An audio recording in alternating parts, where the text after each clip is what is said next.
BPF खौ बुङै बुङै बिथांमोना दायखौ एरायबाय थाबा जानाय नङा। आङो दिनै नैबे ससियेल मिडियानि गेजेरजों फंनैसो खोथाखौ रायजोनि गेजेराव मोनथिनो सानदों। जोंहा 17 आरो 18 साननैनि हाबाफारि लानानै एसेमब्लि जानानै थांबाय। बे एसेमब्लिनि गेजेराव जि बाथ्राफोरखौ दिनै रुलिं गभर्नमेन्टआव थानाय बिथांमोना जि बाथ्राखौ बुंदों बेखौ आं रायजो राजाफोरनि गेजेराव क्लियारिफिकेसन होनो सानदों। मानोना जोङो दिनै बिथांमोनाव सोंदों जे बर्तमान बिटिआर नि सिस्टेमा मारै सोलिबाय थादों आरो बिटिसि नि गेजेरजों आरो बिटिआर नि गेजेरजों डिफारेन्सआ मा बेखौ जों सोंनानै बिथांमोननिफ्राय लादोंमोन। जे बिटिआर नि नेमखान्थिनि गेजेरजों दिनै बिटिसि खौ दैदेनदों ना बिटिसि नि नेमखान्थिनि गेजेरजों दिनै जों दैदेनदों बेखौ जोङो सोंनायनि गेजेराव बिथांमोननिफ्राय फिननाय मोनबाय जे बिटिआरआ मोनसे कन्स्टिटिउसनेलि नङा। दा बिटिसि खौनो बिथांमोना दिनै बिटिआर होननानै बुंदों आरो बिनि दिनैनि जेसांनिखि बे जोंनि बिटिसिआ बे 6 देलनि गेजेरजोंनो दैदेनजागासिनो दङ। नंखायनो जोंहा बे स्पष्ट जाबाय जे बे बिटिआरआ खुनु माने 6 देलनि प्रभिजननि गेजेरजों फैनाय नङा। बे जास्ट मोनसे रायजो राजानि गेजेराव मोनसे बुंदों बिथांमोना दिनै बिटिआर मोनबाय होननानै, खिन्थु बिटिआरआव खुनु मोनसे आयेनबो जानानै फैयाखै आरो बिटिआरनि गेजेरजों दिनै बिटिसिआ सालायजायाखै, बियो बिटिसिनि गेजेरजोंनो सालायजादों आरो। नंखायनो बेहाय जों स्पष्ट जाबाय। आरो दिनै 16टा डिपार्टमेन्टनि खोथाखौ जों बुंदों। दिनै बिटिसिनि चिफ बिथाङा बुंदों जे 16टा डिपार्टमेन्टखौ दिनै गथायाखै होननानै बुंदों। दिनै जों नुदों जे बिथांमोना दिनै हाजारखि बुङाथों मानो दिनै बे 16टा डिपार्टमेन्टखौ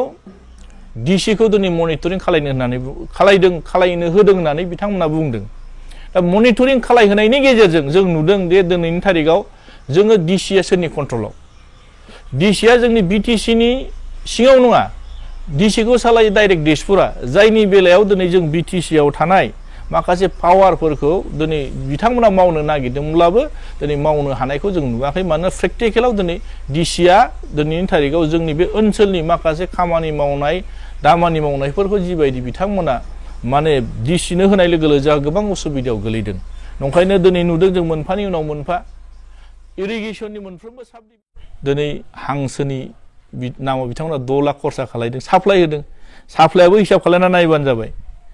बिथांमोननि साप्लाया मा होदों आरो बोरमा 50टा साप्लाय होदों। बेबायदिनि गेजेरजों मा खालायनो नागिरदों बिथाङा। नंखायनो राकेश ब्रह्मनि खोथायाथ' लासिं सिं आरो राकेश ब्रह्म बिथांमोनहा जुदि बेबायदि बिटिसि खौ सालायनांगौब्ला जोंनि बिटिसि ओनसोला डेभेलप जानायखौ जों नुहुरा। दिनै बिथाङा जि खोथा बुङो प्रेक्टिकेलजों मिलाया, टटेलि माने लासिं सिं आरो थगायनाय जादों नामा? कमप्लिटलि थगायनाय। साबैसे दिनै बेनिफिसारिया दिनै माने हांसो मोनखो, बोरमा मोनखो, समा बिनि फिननायखौ होगोन। फिग मिशननि खोथा बुङो, बिराद गिदिर गिदिर मिशननि खोथा बुंदों, अमानि मिशन खोथा बुंदों। बोसोराव लाख माने अमा फिनानै बिनि माखौ 1 लाखनिबो बारा बिथांमोना अमा फाननायनि खोथा बुंदों। प्रेक्टिकेलाव बिथांमोना मावनो हागोन ना हाया बेखौ जों समखौ नेनांसिगोन। दाथ' नुदों बिथांमोना गिदिर गिदिर लेक्सार होदों। दिनैनि थारिखआव बेबायदि हाबाफारिनि गेजेरजों बर'फ्रा दाउ अमाखौ फिखायो, खिन्थु बिनि गेजेरजों दिनै जोंखौ दाउ अमा फिनायजोंनो थगायना दोनबाथ' जानाय नङा। जों मोजां माने खामानिनिफ्राय जोंखौ डाइभार्ट खालामना दोनबाथ' जानाय नङा। नंखायनो बिथांमोना जिबायदि बेनिफिसारिनो जों होदों बे जोंनि थाखाय थोजासे नङा। मोजां खामानि माव। दाउ अमा फिनायाबो जुदि बेजोंनो जुदि बिथांमोना जोंनि बर' जाथिखौ बा जोंनि बिटिसि ओनसोलाव थानाय रायजो राजाखौ डेभेलपमेन्ट खालायबाथ' जानाय नङा। बे अमा मिशना सोरनि अकल बर'फोरनि थाखायल' ना गुबुन हारिनि थाखाय बेयाव साननो गोनां जोंहा। जोंनि बे बिटिसि आवथ' बर'फोरल' गैयाना, गुबुन गुबुन हारि माहारिफोरबो दं। नंखायनो आं खावलायदों जाहाथे राकेश ब्रह्म बिथांनि खोथा बुंब्लाथ' मिनिथावनासो जायो आरो। जिहेतु मोनसे खोथा जोंनि जे एनडिएफटिनि जे गोलाव सम नांबोनायखौ जे बिटिआर सुक्तिया जे फिलआप खालामनो हादों, जे जाफुंसार होनो हादों। बे एनडिएफटिनि नांनायनि जिथु मर्यादा आरो बे बिटिआर सुक्तिजों खुनु माने रिजाय जाया आरो बेथ' जेबो गैया। बिटिआर सुक्तियाव मा दं? बिटिआर सुक्तिनि गेजेरजों जों मा मोनखो? बेथ' रोखा ना जोङो डिपार्टमेन्टखौ बारायनो हादों। बिटिसिआव 39टा डिपार्टमेन्टनिफ्राय जों मोनबेसे डिपार्टमेन्ट बारायनो हाखो? आरो दिनै जोंनि लुगैनाय बायदि 671 crore 78 लाखसमोन। नाथाय दिनै बिटिआर जाखांनायनि उननिफ्राय जों नुदों 2021आव जिथु बाजेट बे बाजेटआ फैदों मात्र 602 कौटि 36 लाख अब्ला जोंनि थाखायाबो खमायनासो फैबाय दा अब्ला जों रायजोफ्रा बेखौ बिजिरनांगौ बिथाङा जे पावार मोनदों होननानै बिटिआर मोनदों होननानै दिनै बिथांमोना बेसेबां माने गौरब खोथा बुंदोंमोन दिनै बेबो नंखाय फोरमान जाबाय थादों आरो आं बेहाय सोंदोंमोन जे 1500 कौटि थाखानि खोथा बिथांमोना मोनसे समाव बिराद 1500 कौटि थाखानि खोथा बुंदों जे बिटिआर जाबाय 1500 कौटि थाखा मोनबाय दा 1500 कौटि थाखाखौ दिनै बबाव बाहायखो आरो मा खालामनो नागिरदों बे आं सोंनानै मोनबाय जे 1500 कौटिनि थाखाखौ बिथांमोना दिनैनि थारिखआव प्रजेक्ट प्रप'जेलसो हरदों 1500 कौटिखौ दिनै बिथांमोना प्रजेक्ट प्रप'जेलसो हरदों दा थारमाने 1500 कौटि थाखायाबो मोनाखै बोसोराव जोंनो 5 कौटि थाखा खरि हरनांगौमोन बिटिसि सरकार दानाया दिनै बोसोरसे जाबाय अब्लाथ' जों 500 कौटि थाखा मोनबोनांगौमोन दासो माने बिथांमोना जुदि प्रजेक्ट जुदि प्रप'जेल हरदोंब्ला फैसाखौ जों माला मोनगोन बेहायबो बिथांमोना फेलर रायजो राजाखौ थगायदों आरो बिथांमोना जिथु माने एनेक्सार नाम्बार 1 2 3 4 बेहाय माखासे डेभेलपमेन्ट पेकेज दङ बिथांमोना जायनि बेलायावनो इउनिभारसिटिनि खोथा बुंदों माखासे इन्जिनियारिं कलेजनि खोथा बुंदों माखासे मेडिकेल कलेजनि खोथा बुंदों दा बेहायबो बिथांमोना कनसेप्ट पेपारसो रेडि खालायदों अब्ला जोंनि बे 1500 कौटि थाखा स्पेशल पेकेज होननानै जों मा मोरै गौरब खालायनो हानो नंखायनो नुदों जे बिथांमोना मोनफानि उनाव मोनफा बिटिआरनि सुक्तिनि गेजेरजों गासिबो थगायजोबनाया बे रोखा जाबाय नंखायनो रायजो राजाखौ दिनै आं फोरमानखौ होनो सानदों जे बिथांमोना दिनै बिपिएफखौ सम सम रायबाय थायो बिटिसिखौ बिपिएफनि सरकार माने साप्लाइ गभर्नमेन्ट होननानै बुंदों दिनै जोंथ' नुबायना जोंथ' एसेम्बलिनि गेजेरजों बिथांमोनाव जोङो बिदों बिनायनि गेजेराव जों नुदों दिनै प्रमद बर'नि डिपार्टमेन्टआव बेसेबां कौटि थाखानि साप्लाइ होदों दिनै माने हेल्थआव बेसेबां माने इरिगेसननि नामाव बेसेबां साप्लाइ होदों आरो जोङो माने डब्लिउपिटिआव बेसेबां साप्लाइ होदों पेनियार्डआव बेसेबां साप्लाइ होदों आर्बानाव बेसेबां साप्लाइ होदों आरो एनिमेल हासबेन्डारियाव बेसेबां साप्लाइ होदों आरो एग्रिकालचाराव बेसेबां साप्लाइ होदों डाइरेक्ट स्टेटनिफ्राय सालायहरनो नागिरदों बेबायदि हिसाबै जों नुदों दिनै 16टा डिपार्टमेन्टखौबो दिनै डिसिनिफ्राय थांनाया रोखा बिथाङा बुंब्लाबो बेखौ दिनै पावार जिथु होबाय बिथांमोना पावारखौ बेबहारखौ खालायखागोन ओंखायनो दिनै 16टा डिपार्टमेन्टआबो दिनै डिसिनि आखायाव थांनाय लोगो लोगो स्टेटआ इनडाइरेक्टलि बेखौ सालायदों होननानै जोंहा रोखा जाबाय आरो जों बेहाय बुंनो नागिरदों जे एनडिबिनि सेंग्राफोरनि खोथा एनडिबिनि सेंग्राफोरखौ दिनै माखासे एक्स एनडिबिनि सेंग्राफोरखौ दिनैनि थारिखआव दिनै मा रिहेबिलिटेसन होनो हाखो होननानै आं सोंनाय जादों बे सोंनायनि गेजेराव बिथाङा मोनसे रोखा रोखायै बुंदों जे दिनै माखासे जाय एनडिबिफ्रा दिनै नांनानै मुंख्लं जाबाय बिथांमोननि नामाव मार्टियासनि नामाव गभर्नमेन्ट अफ आसाम आरो गभर्नमेन्ट अफ इन्डियानि गेजेरजों 5 लाख खरै बै न'खरनो दिनै होनो गोनांमोन दिनै बिनि गेजेराव 320 जन न'खरनो बिथांमोना होबाय होननानै बुंदों दिनै 320 जन फेमिलिया मोनदोंना मोनाखै बेहाबो सन्देहआव दिनै आं सोंनानै नायबाय बेनि गेजेराव 320 जन मोननाय फेमिलि आं दिनैसिमबो नुवाखै नंखायनो आं खावलायदों बेखौ नाम महरै बिथांमोना क्लियार खालायना होनांगौ नंखायनो दिनैनि थारिखआव 320 जननि खोथायाबो दिनै बे नंखाय बायदि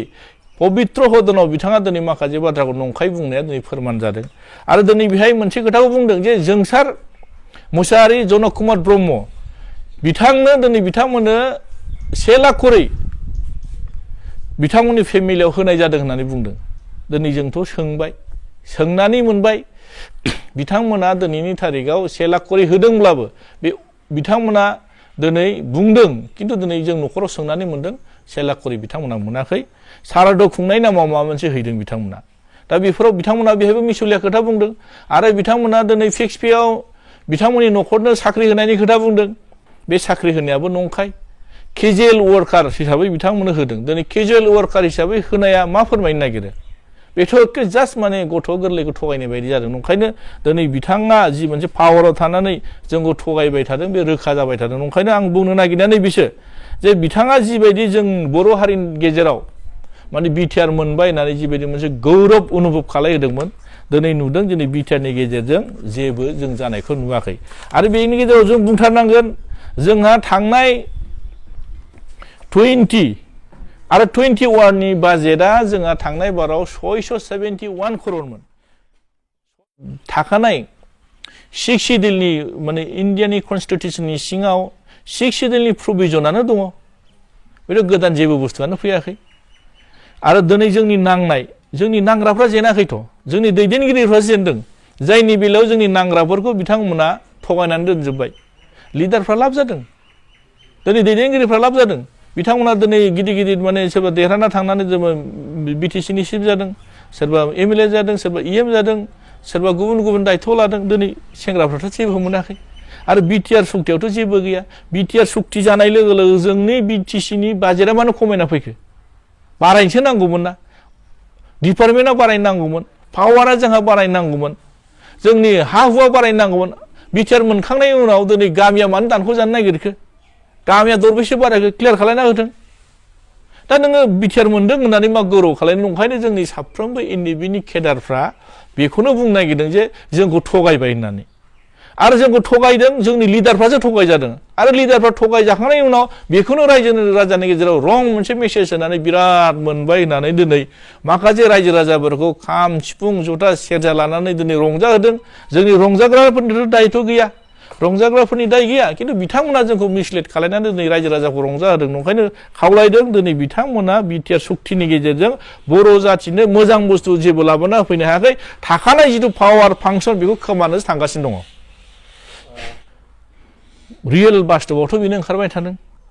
माने बिटिआर सुक्तिनि गेजेरजों सोरखौबा बेनिफिट खालायना होनाय बायदिसो नुदों जोंहा जिबायदि लुगैदोंमोन बर' जाथि हिसाबै नांनायनि फिथाइयाथ' गैयानो दा प्रेक्टिकेलाव बेनो नुलांबाय थागोन जे बिटिआर सुक्तिनि गेजेरजों मोनफानि उनाव मोनफा दिनै बिसोर दफाफोरखौ इमप्लिमेन्टेसन खालायनायनि खोथा बुंदों बबे एक्टनि गेजेरजों इमप्लिमेन्टेसन खालायदों क्लियार खालायना होथों जोंनो रोखा खालायना होथों नंखायनो दिनैनि थारिखआव जों बुंगोन आङो खावलायगोन दानि जिथु सरकार इउपिपिएल सरकार बिथांमोनखौ आं खावलायगोन जे नोंथांमोना बारा गिदिर गिदिर सिमां नुनानै नंखाय खोथा बुंनानै रायजो राजाखौ थगायबाय थानानै लाब गैया रियेलाव जायफोर नांग्रा बे बिटिसि ओनसोलनि जि फैदों बे फैसाखौ मोजां बेबहार खालाय आरो जोंनि माखासे बै नांग्राफोरखौ दिनै माने बिथांमोनखौ सबलम्बन हो थाखा फैसाखौ मिसइउज खालायना लाब गैया साप्लाइआव कौटि माने साप्लाइ होनानै साप्लाइ फैसा थाखाखौ नस्थ' खालायनानै लाब गैया नंखायनो दिनैनि थारिखआव नुदों बे बिटिआर सुक्तिनि गेजेरजों खोथाफोरखौ नंखाय खोथा बुंनानै रायजो राजाफोरखौ फोसावबाय थानानै जेबो लाब गैया दाखालिनि सोंनायनि फिननायनि गेजेरजों रोखा जाबाय बिटिसिआ बिटिआर नङा बिटिआराव जेबो गैया आरो बे बिटिआरनि नेमखान्थिनि गेजेरजों सालायजायाखै बे बिटिसिनि नेमखान्थिनि गेजेरजोंसो दिनै बिटिसिखौ सालायगासिनो दं बे रोखा जाबाय बे गावनो सिएम बिथाङानो प्रमद बर' बिथाङानो स्पष्ट खालायनानै होबाय आरो अब्ला मोनसे बाथ्रा सोंनि जे बिटिसिआव बिथांमोना बुंबावदोंमोन मोनसे समाव जे साप्लाइनि टटेलि बन्द जागोन होननानै नाथाय दिनै जे बिथांमोना गोबां साप्लाइ होनायखौ नुनो मोनदों जुदि बेयो साप्लाइ होनायाव जाथिया बा बिटिसिनि हालामनि मानसिफ्रा माबाफोर लाब जादों नामा नङा साप्लाइनि खोथाखौथ' आं बुंला नैबेहाय स्पष्ट नैबे बिथांमोननि माने अफिसारफ्रानो हरनाय अफिसनिफ्रायनो सौफैनाय सोर बेसेबां साप्लाइ होदों दिनै बिथांमोना बिपिएफखौ साप्लाइ गभर्नमेन्ट होननानै बुंबाय थायोमोन दिनै बिथांमोना सरकार सालायनाया खै मास जाखो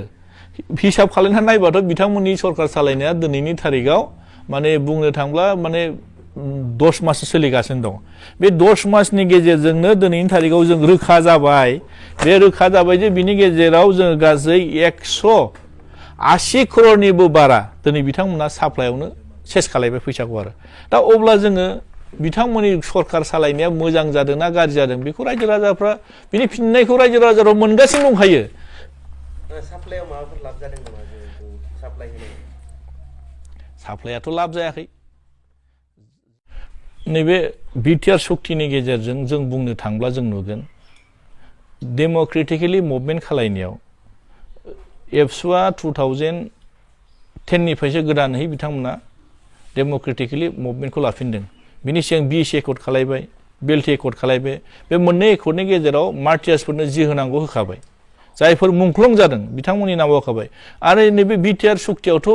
एनडिबिनि अनगायै आरो सोर थानो बेथ' एनडिबि फेमिलियासो थागोन आरो बिनि गेजेराव सोरबाफोर थालांदोंबा थागोन खिन्थु दिनैनि थारिखआव एनडिबि फेमिलिफ्राथ' रावबो मोनाखैना मार्टियार्सखौ बिथांमोना जे 320 होबाय 320 होखांबाय होननानै बुंदों दाथ' होआखै बेथ' प्रुफ जाबाय पबित्र हदनावनो जुदि नंखाय खोथा बुंनानै बुंनो हानाय व्यक्तिया अब्ला बे आरो बेसां नंखाय खोथा बुंनो हागोन आरो नंखायनो जुदि 320 जनखौ रायजोआ खालायना होनांगौ सोरनो होखो बिटिसि गभर्नमेन्टआ राजहुआ खालायना होनांगौ जे 320 जन फेमिलिनो होबाय होननानै बिनि बे लिस्टखौ बिथांमोना राजहुआ खालायना होनांगौ आं बेखौ खावलायगोन नोंथाङा सासे एनडिएफबिनि दैदेनगिरि हिसाबै जे नोंथांमोनाव हिसाब दङ जे एनडिएफबिनि मुङाव मुंख्लं जानायफोरखौ दा नोंथांमोननि बायदिब्ला अनलि 320 जनल' मुंख्लं जादों नामा जोंनिफ्राय स्पष्ट जोङो 2000निबो बारा अलरेडि गभर्नमेन्टनो गथायखाबाय जायफोर मुंख्लं जानाय बे मुंख्लंफोरनि लिस्टखौ जोङो अलरेडि गभर्नमेन्टनो गथायबाय दा बे लिस्ट मथे बिथांमोना 5 लाख करे जितु माने जाय मुंख्लं बिथांमोननो होनांगौ बिथांमोना बे 320 जनल'थ' नङाना जोंहाथ' बहुत दङ बे माने फेस सिस्टेमाव होनो नागिरदों बिथांमोना होनांगौ गासिबो बे आंनिफ्राय खावलायनाय आरो जोंनियाव गासै 2000निबो बारा एक्जेक्ट फिगारखौ आं लिस्ट नायनानै बुंनो हागोन नाथाय जोंनाव दासिमहालागै 2000निबो बारा बे बुस्थुआ अलरेडि जोंनाव लिस्टआ जमा जाबाय आरो बेखौ जोङो गभर्नमेन्टनो गथायबाय बिथांमोना बुंबाय थादों आरो साफ्रोमबो एनडिएफबिफोरनो जे 4 लाख रांखौ होजोबबाय होननांगौ मात्र 200 सोल'सो दंबावो होननानै बे मोनजोबदों ना मोनजोबाखै एनडिएफबिफोर बे बिराद गिदिर मोनसे रहस्य जानानै थादों जोंनि गेजेराव जेब्लानाखि जों सिजफायार खालायो 2005 आव बेहाय जोंनो माखासे स्टिपेन्ड गभर्नमेन्टआ केम्प सालायनो थाखाय माखासे सेंग्राफोरनो बे डिफारेन्स खालायना होदों 836 जननो जोंनो गभर्नमेन्टआ फार्स्टआव 3,000 खरै होयोमोन उनाव 6,000 खरै होदों माने गभर्नमेन्टनि स्टिपेन्ड जोंनो होदों आरो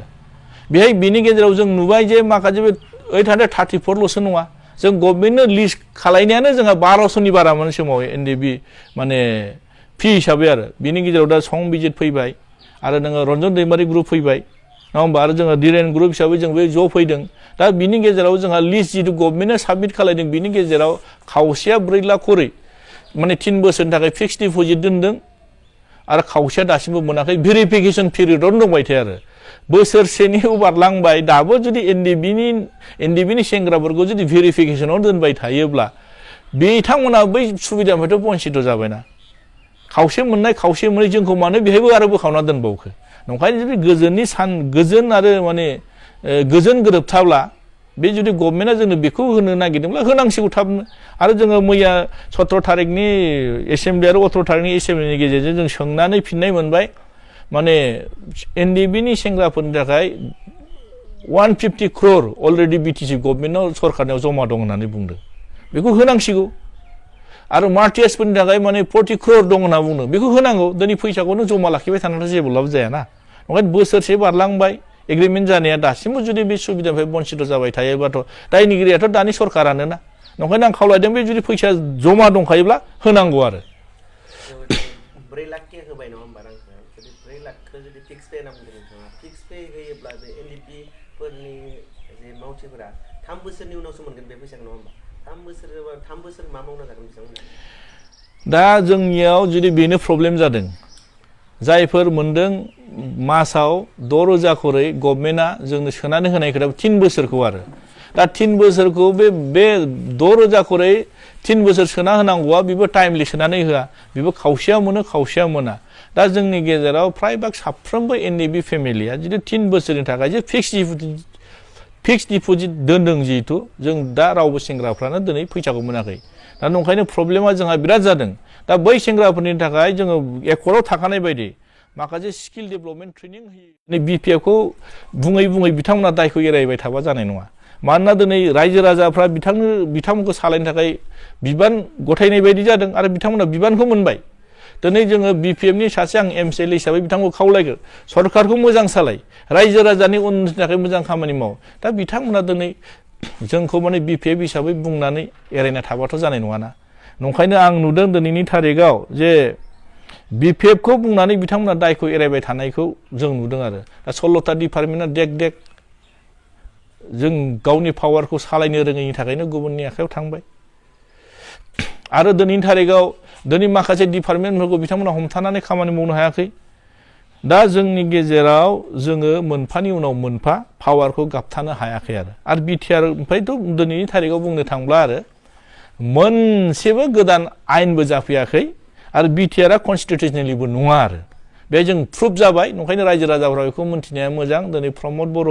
सरकारा गासिबो मिसलिया खोथा बुंदों नंखाय फोसावदों रायजो राजाखौ थगायगासिनो दङ बे जोंनि थाखाय रायजो राजाफोरनिफ्राय साननो गोनां बबेखौ जों बिटिसिखौ ओरैनो मोनाखै बिटिआरखौ जों ओरैनो मोनाखै आन्दलननि गेजेरजों मोनदों बे आन्दलननि गेजेरजों मोननाय माखासे जायफोर माने जों मुंख्लं जाबाय बे मुंख्लंफोरनि थाखाय जि माने मार्टियार्सफोरनि थाखाय थाखा फैसा होनांगौमोन 5 लाख करि होनांगौमोन बेखौ बिथांमोना होआखै ओरैनो 320 नि नाम होफ्लानानै बिथांमोना बै फेमिलिखौ लाजि फोनांनायसो जादों नंखायनो आं खावलायदों बिथांमोना जुदि 320 नि जिथु नाम होदोंब्ला इमिडियेट होनांगौ आरो होआखैब्ला बे थगायनाय आरो जोंनि गेजेराव माखासे एनडिबि सेंग्राफोरखौ आरो माखासे बड' इउथफोरखौ पारामिलिटारियाव रिक्रुटमेन्टनि खोथा बुंदों